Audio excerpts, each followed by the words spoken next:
Hi, in this lesson, we're going to learn about when to upgrade your hosting plan so that you can always provide the best experience for your students and customers.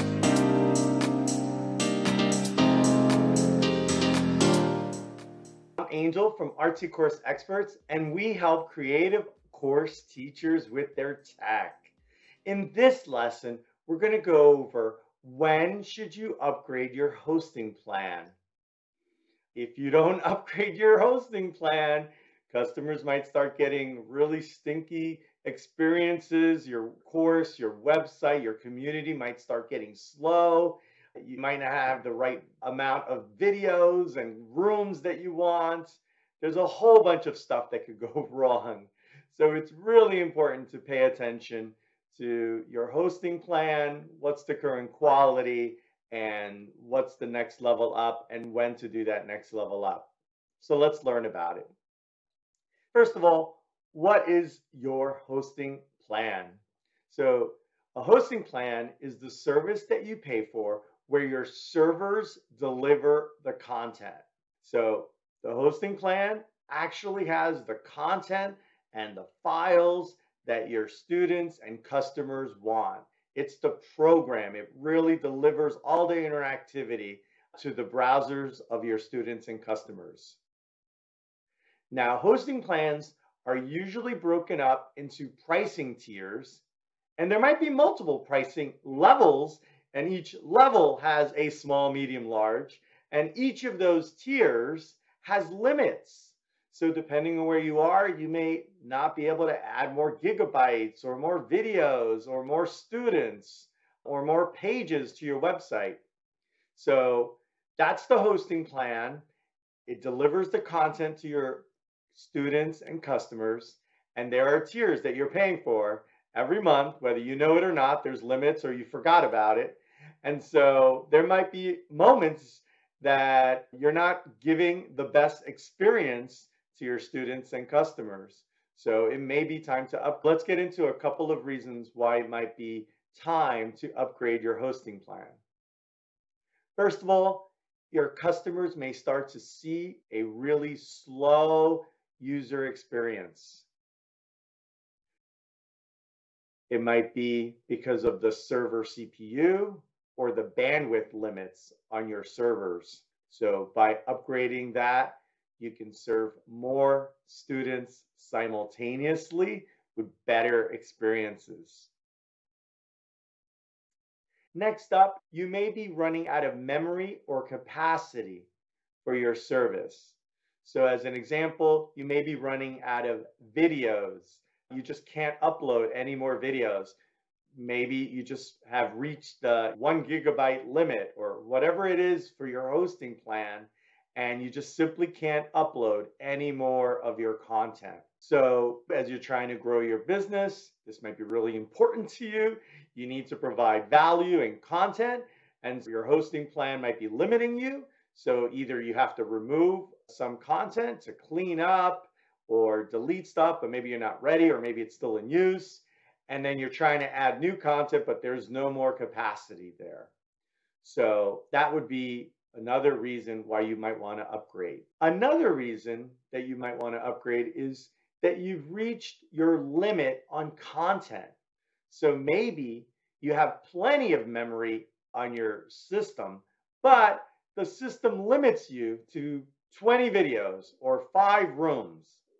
So if you're being limited by your tier and you're reaching those peaks as you want to grow, add more content, add more services, you may have to upgrade your plan.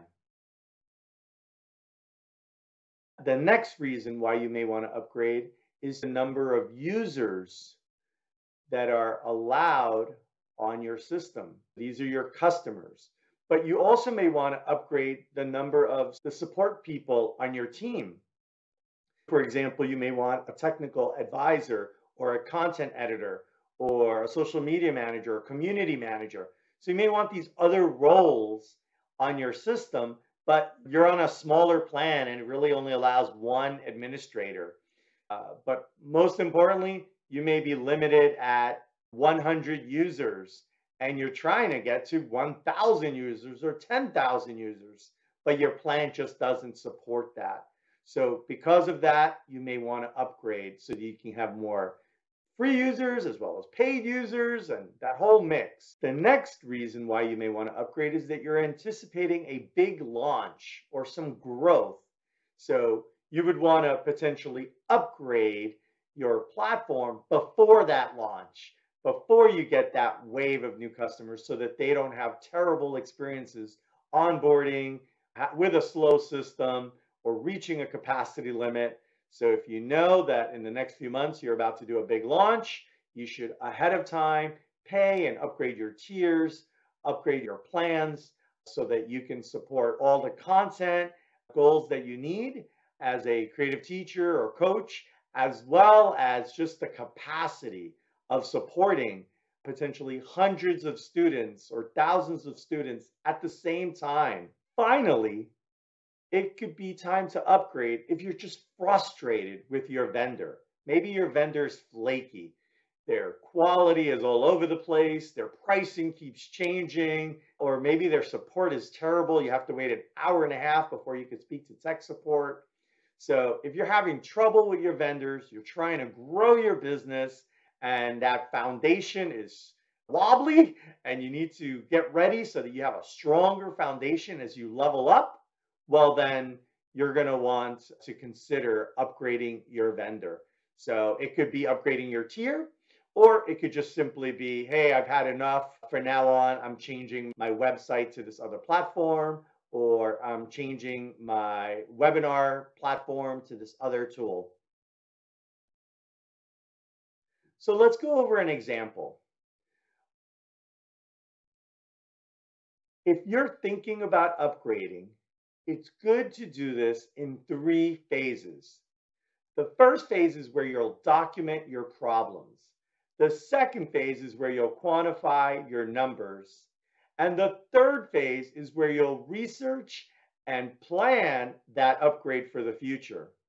So let's get into some of these. On phase 1, where you're documenting, you're going to be thinking about trying out with different internet providers. You're going to be testing. You heard a couple of times that these students were having problems. Are they all in one place? Are they out of the country? Are they in your country? Where are they? What providers are they using? Are they using mobile internet? Are they using Wi-Fi, fiber, etc.? So you're going to want to get a little smarter on what internet provider and what internet speed they were using. You'll also want to study, hey, are these things happening with one device? Is it Macs? It's all the Android phones? You're going to want to understand, are students complaining like for real? Or is that just one-offs? Maybe they felt bad, buyer's remorse, they bought your course and they're just complaining and looking for a reason to get a refund. Are you actually getting real refunds and cancels? And overall, you just want to document, is this a frequent problem? One time, it was Friday night and it happened to be really bad weather in your country. So you just want to really study everything to just get all this high level inputs and try to put them in buckets. So that's how you're going to start documenting. I would just recommend getting a Google Doc, call it issues, and every time you hear something, just put it there. And over time, you can kind of analyze the different issues. On phase 2, you're going to want to quantify numbers. So you're going to review your current plan's numbers. How many videos can you upload? How many megabytes are there? What's the maximum number of rooms in your community? How many pages can you add to your website? And then you're also going to think about what you're actually using. How many users do you have in your system? How many users are allowed in the system? So all these kind of things. And the same thing with, bandwidth, how much capacity is used, how much throughput is allowed every month. So you just want to collect all the numbers about what are the current constraints and about where are you within those limits. The third phase is really to research and plan for that next upgrade. So you're going to want to verify your current plan. You may think you're on a plan, but maybe you're not. So you're going to want to check with your vendor, tell them, hey, what plan am I on? What's the next plan? If necessary, you might look at other vendors and compare, and they have different names. One company might have small, medium, large. The other might have small, medium, large, and extra large, or the plans might be skewed or shifted. You're going to want to look at pricing and all the details that come with those plans. So not just the high level, small, medium, large, and the price, but really click in there and see all the features and benefits that you get, including the limits for each of those plans. And you're going to want to think about your budget. Maybe you have high hopes, but you're at a certain place and you're expecting a certain growth, so you can't afford the extra large plan at this point because the monthly burn rate would just be too much. So what are the next medium steps? You don't want to change your vendor and your plan every few months, but what are those medium steps that you can do so that you can level up as your income increases, you can deliver great quality, and then level up in stages? Finally, when is the right time to go ahead and upgrade? You don't want to upgrade in the middle of a launch. You would want to upgrade before. You're going to want to look at your marketing calendar, your launches, and think about when's a good time to go ahead and swap. You don't want to swap the week after a big launch where potentially a lot of new customers could get frustrated. If you want to level up just a little bit, pay attention to quality issues before you hit your limits. So get that Google Doc going, start writing notes here and there. If you hear reviews or comments or cancels, just log it all there. And then when it's time and you're starting to feel there's a real movement there, then go ahead and you have all that data to go ahead and think about what are the numbers that you need so that you can have the right capacity for a great user experience. And then you can plan as a project manager, as a CEO, as a business owner, when is the right strategic time to go ahead and do that upgrade. So now you're a lot smarter about upgrading your hosting plan. You're going to think about the experience. You're going to think about capacity. You're going to think about the limits that come with your tiers. How many users can you support? How many students can you support? And then also think about your big launches throughout the year and when would be a good time before or after to potentially upgrade. To learn more, check out the info and links in the notes. If you're loving this stuff, subscribe to keep leveling up your creative business. And if you need any tech help with your courses, community, or teacher website, visit www.rtcourseexperts.com. Thanks for hanging out. Let's stay in touch.